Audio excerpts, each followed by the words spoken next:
Começa agora o podcast Quem Lê, Quem Escreve, produzido e apresentado por Djair Galvão. Este é o terceiro episódio da série que eu criei para falar dos meus livros, dos bastidores, daquele lado por trás, né, da criação de um livro. E hoje eu trago para encerrar a série este livro aqui, ó. Chapeuzinho Vermelho Volta à Floresta. Vamos focar aqui bem para pegar. Agora deu certinho. Chapeuzinho Vermelho Volta à Floresta. Eu lancei este livro aqui no ano de 2021, ali na pandemia ainda, todo mundo escondido em casa, né, com medo do vírus. E ele saiu aqui pela Palhação Azul Editora, que é o meu selo editorial. E este livro, então, eu vou contar um pouco a história por trás da produção, né, da criação da obra, ilustrada pelo Altemar Domingos, o meu grande parceiro aí de ilustração. Pois bem, o livro Chapeuzinho Vermelho Volta à Floresta, como vocês já deduziram pelo título, pela personagem, é uma releitura de um dos contos de fada mais famosos de todos os tempos, que é a história da menininha do capuz vermelho, né, que desobedece a mãe para ir levar guloseimas para a vovó, encontra o lobo e termina toda aquela história que a gente já conhece. Essa história, ela é uma história que tem uma complexidade psicológica, né, comportamental. Ela vem sendo estudada por muitos especialistas. Ela é uma história medieval, então lá dos camponeses medievais. Essa história ela se modificou muito ao longo do tempo, porque, como a gente sabe, os contos de fada, eles são histórias populares, são histórias que não têm um autor específico, né? Ou seja, eu não sou autor do conto de fadas da Chapeuzinho Vermelho, óbvio, né? Mas eu posso, pela liberdade literária, pela liberdade de criação literária, eu posso fazer uma releitura.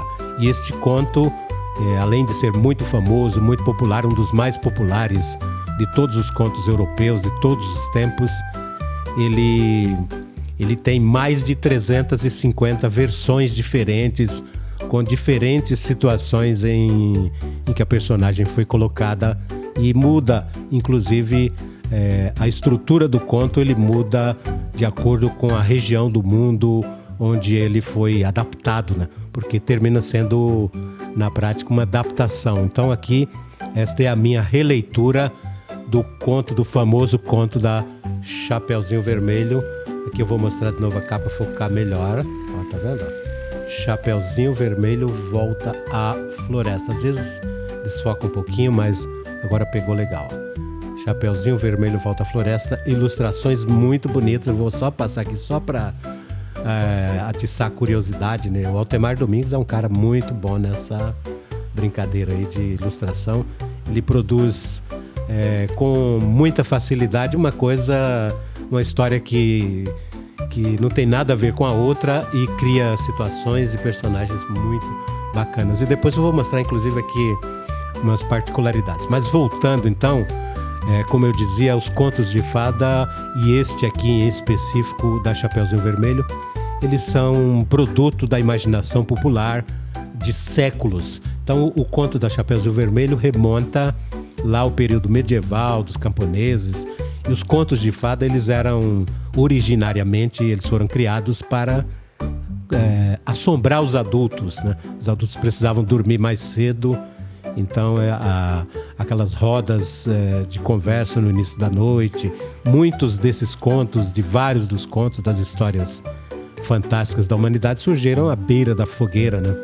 Contos sobre caçadas de animais, sobre poder, valentia, né? Os perigos que o homem, lá nos primórdios, enfrentava no seu contato ali com a natureza. Ele não tinha o que a gente chama de o domínio de certas técnicas para se desvencilhar dos perigos, principalmente dos animais de grande porte, né? Desde o período lá da Idade da Pedra. Mas vamos falar aqui mais especificamente do processo aí de criação desta releitura. Eu vou só lembrar o seguinte: o conto da Chapeuzinho Vermelho, como eu falei, tem muitas releituras, tem muitas interpretações. As que ficaram mais famosas entre nós aqui no Ocidente foram as criadas pelo francês Charles Perrault, lá no final do século XVII, e aquela outra adaptação, a recontagem, feita pelos irmãos alemães Grimm, os irmãos Grimm, famosos contadores de histórias alemães, os irmãos Grimm.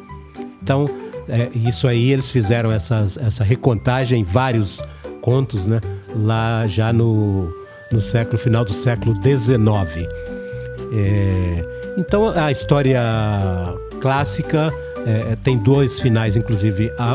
O final que o Charles Perrault conta, que é aquele negócio da moral da história, né? A Chapeuzinho Vermelho precisava aprender a não desobedecer a mãe, não desobedecer as mocinhas, não podiam desobedecer o que dizia a família, o que dizia a mãe. E no conto dos irmãos Grimm, a mesma história, eles fizeram aí um final meio que trazendo um senso de justiça, que é esse final que a gente conhece mais por conta das adaptações feitas pela Disney, né? Então, no finalzinho, o conto todo mundo lembra. Eu não, só para reforçar, este meu livro aqui, Chapeuzinho Vermelho Volta à Floresta, não é eu não conto aqui a história da Chapeuzinho Vermelho. Eu pego de outro ponto onde a história parou, que é exatamente isso que eu vou falar. Os irmãos Grimm, então, terminam com o final é clássico, né, muito conhecido. O lobo, então, é descoberto depois de ter engolido a vovó, de ter engolido a Chapeuzinho Vermelho. Ele estava lá na barriga e tal. Quando o caçador descobre e termina, então, batendo no lobo e abrindo a barriga do lobo, tirando a menina e a vovó, né? E todo mundo conhece, então fica aquela coisa, todo mundo feliz. O caçador enche a barriga de pedras junto com a Chapeuzinho e com a vovó, a barriga do lobo, né? E termina então costurando, olha só como é que interessante, né? Costura, todo mundo lembra, eu tô só aqui recordando. Costura a barriga do lobo, joga no rio e ele morre afogado, e aquela história de foram felizes para sempre. Aí eu pego deste ponto em que a Chapeuzinho Vermelho psicologicamente abalada, aí é onde entra a minha interpretação, a minha releitura. A Chapeuzinho Vermelho psicologicamente abalada por ter ficado na barriga do lobo junto com a vovó, por ter quase causado uma grande tragédia familiar. Ela fica muito abalada e a partir daí então ela coloca na cabeça que ela precisa se vingar dessa figura que fica na cabeça dela sem parar, o lobo. Por que o lobo a enganou? Por que ela foi acreditar naquela criatura? Por que ela colocou em risco a vovó? Por que ela não obedeceu a mãe? Então, é uma trama psicológica aí, né? O livro ele é muito voltado para o público infanto-juvenil exatamente por essa trama psicológica. Ela consegue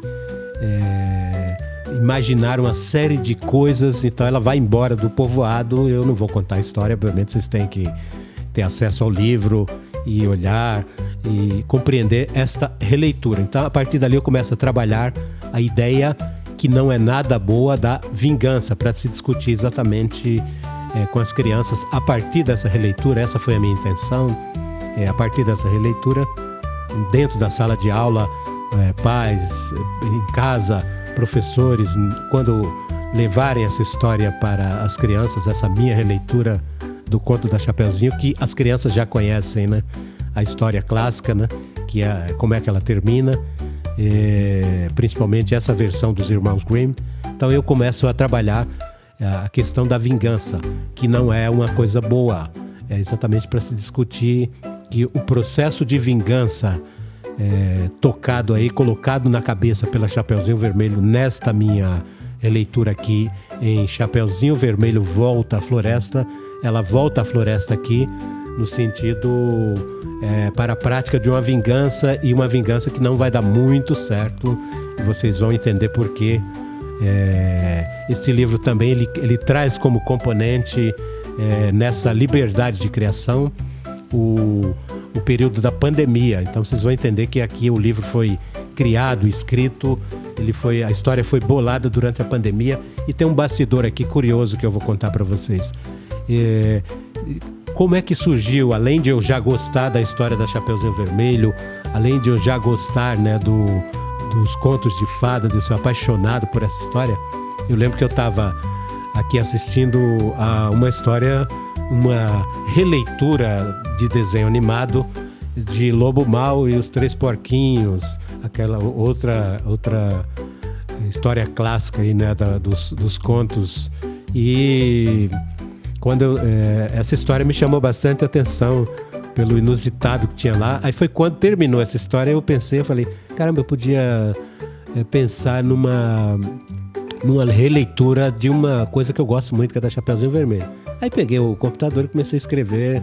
Ali umas 2-3 horas depois, eu já tinha o texto base para fazer isso. Isso já foi mesmo no ano de 2021, e naquele mesmo ano, então, eu publiquei pelo selo Palhação Azul Editora. Então era esse bastidor que eu ia trazer antes de voltar àquela coisa central que eu estava falando, que é a discussão sobre o processo de vingança empreendido pela Chapeuzinho Vermelho, no caso dessa minha releitura do conto clássico, o conto clássico lá dos irmãos Grimm, da Recontagem.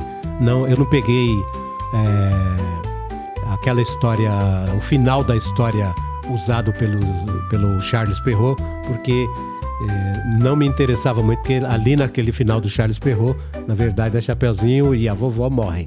Então é uma grande diferença aí entre essas duas clássicas Recontagem, a do Charles Perrault, lá no final do século XVII, e essa dos irmãos Grimm, lá no final do século XIX, em que há, digamos, uma justiça. O lobo é justiçado por ter cometido esse crime bárbaro, né, de enganar a menina, de engolir a vovó, engolir a menina, e terminou então sendo massacrado aí na história. Pois bem, aí eu trago nessa história exatamente a discussão sobre o senso de vingança que a Chapeuzinho coloca na cabeça, e ela, a principal ideia que ela tem é que ela precisa destruir aquele personagem, aquela figura que tanto a incomodou, que tanto mal fez, que tanto problema trouxe à sua vida, e ela então vai embora e vai empreender essa vingança na floresta, e depois vocês vão entender direitinho, né? Agora eu vou mostrar aqui uma particularidade do livro, além de ilustrações belíssimas aqui da Chapeuzinho Vermelho, feitas pelo Altemar. Aqui tem a parte da pandemia que vocês vão ver, né? Deixa eu ver se foca melhor. Aqui, ó. Não deu para focar bem. Mas depois é até interessante, porque vocês vão ficar curiosos, né? Tem essa figura aqui que ele criou, ó, quando ela fica pensando muito na figura do lobo que não sai da cabeça dela, que eu comentei com vocês. Chapeuzinho Vermelho, então. Aqui nesse livro eu tenho a gente terminou então pensando numa ideia bem interessante, que são pequenos exercícios que eu vou mostrar aqui para vocês, ó. Que a criança pode pintar, pode escrever uma pequena versão aqui, uma pequena história, né? Então isso pode ser trabalhado, essa parte pode ser distribuída para a sala inteira, copiada para a sala inteira. E tem esse desenho aqui magnífico do lobo aí, com um lobo parrudão, né? Com essa cara de mal aí, para as crianças trabalharem junto com os professores as suas ideias, as suas impressões, né? Olha que coisa bonita isso aqui, tá vendo? Então, muito legal. O Altemar é campeão. Então, essa série, eu falei do meu primeiro livro, O Saci de Duas Pernas. Eu já falei do livro Quando os Bichos Perderam o Sono, do processo de criação, das particularidades de cada um deles, dos bastidores, quando eu escrevi o primeiro texto, quando surgiu o texto do segundo livro, em quais condições. E então, ele surgiu exatamente dentro de um clima de recolhimento, todo mundo ali procurando cada vez mais se esconder, né, do vírus. Não havia alternativa. E todo mundo, então, naquela situação, eu, você e todo mundo, né? Eu terminei vendo essa história que eu falei dos 3 porquinhos, uma história muito maluca, de Lobo Mau e 3 porquinhos. Isso me inspirou, além da minha ligação muito histórica, muito grande com os contos de fada. Eu sempre tive, desde criança, essa imaginação muito solta. Então, ao começar a ler os contos, eu ficava viajando, como toda criança, né?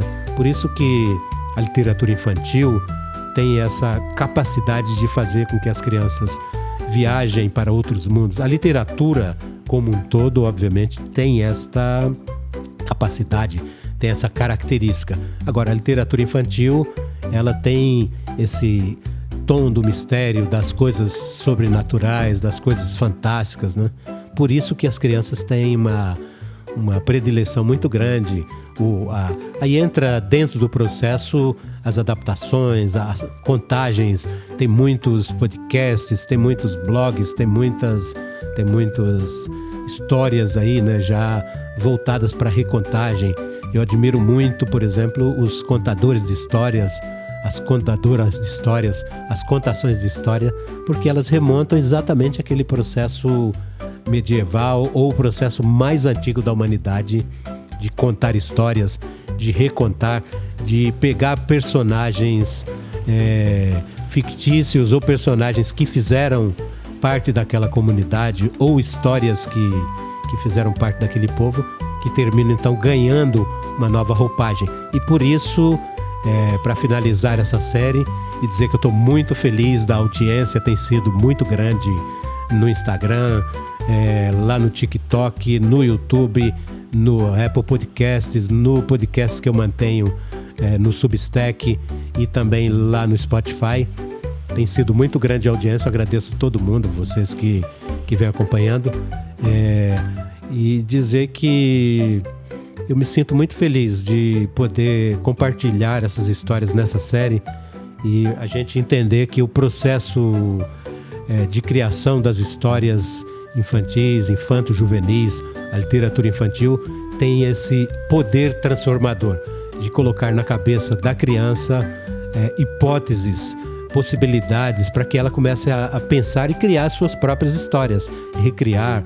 É muito reconfortante, gratificante quando os pais às vezes me mandam um e-mail ou me encontram e falam: ó, Jair, meu filho pintou aquela, lá do livro da Chapeuzinho, pintou a Chapeuzinho Vermelho, ela adora o lobo, ele é louco pelo lobo mau. O Saci de Duas Pernas passou a fazer parte da discussão na escola. O livro dos bichos, os professores começaram a fazer o uso dele. Então, como eu falei, eu tive a grata satisfação nesse período, com esses 3 primeiros livros, de atingir um público que eu quero me dedicar cada vez mais a essa atividade e prometo que estou aí trabalhando em outras histórias que eu não posso ainda falar. Já tem um outro livro aí a caminho.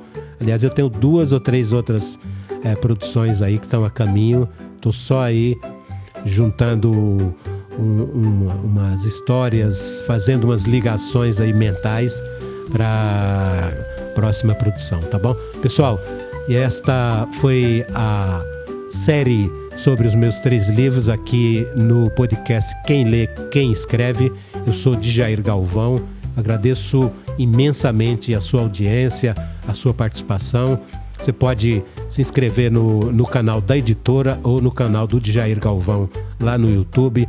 Você pode acompanhar na página da editora Palhação Azul lá no Instagram, se quiser seguir. Pode seguir a newsletter que eu publico no Substack, ou seguir lá no Spotify. Então tem muitas coisas por aí. Um grande abraço e até a próxima.